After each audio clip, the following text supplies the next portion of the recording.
Find the equation of the conic with center 0, 0, focus 2, 0, and e equal to 1/2. Here e is called the eccentricity of the conic. Solution.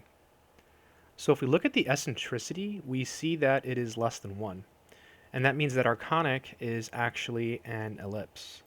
So whenever the eccentricity is less than 1, you have an ellipse. Now in this problem, we have to find the equation of the conic. So usually it's a good idea to just go to the side and draw a picture. So there's the x-axis, and there's the y-axis. And the center here is 0, 0, so we can go ahead and plot that.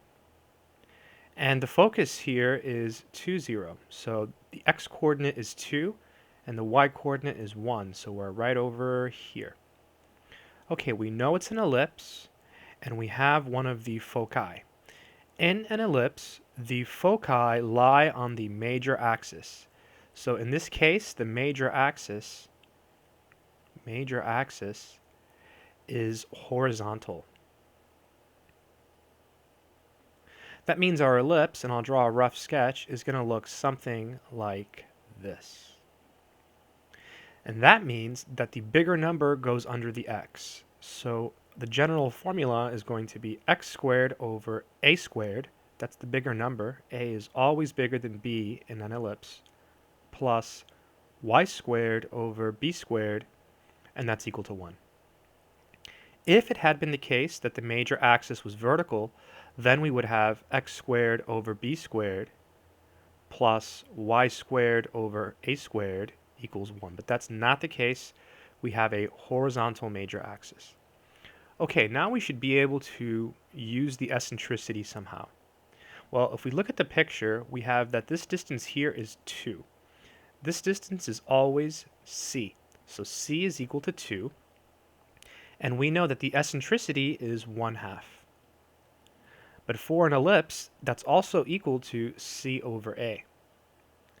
And so now since we have c, we can simply plug it in. So we have 1/2 equals 2 over a. We can cross multiply here. A times 1 is a, and 2 times 2 is 4. So now we have a, and all we need to do is find b, and we're done with the problem. We also have c though, and there is an equation that we can use that relates a, b, and c.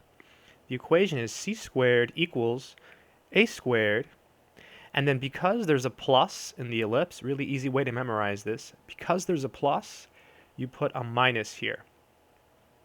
If there was a minus here, like in a hyperbola, you would put a plus here.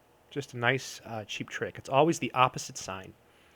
C is 2, so this is going to be 2 squared equals 4 squared minus b squared. So 2 squared is 4, and 4 squared is 16, and then we have minus b squared. If we subtract 16 from both sides, let's see, we get minus 16 minus 16, so we end up with minus 12 equals minus b squared. Finally, dividing by -1, we end up with b squared equals 12. And now we can go ahead and write the answer down. So the final answer is going to look like x squared, and then a was 4, so a squared is going to be 16. So x squared over 16 plus y squared, and b squared is 12, so this is 12, and this is equal to 1. And that's it. I hope that made sense.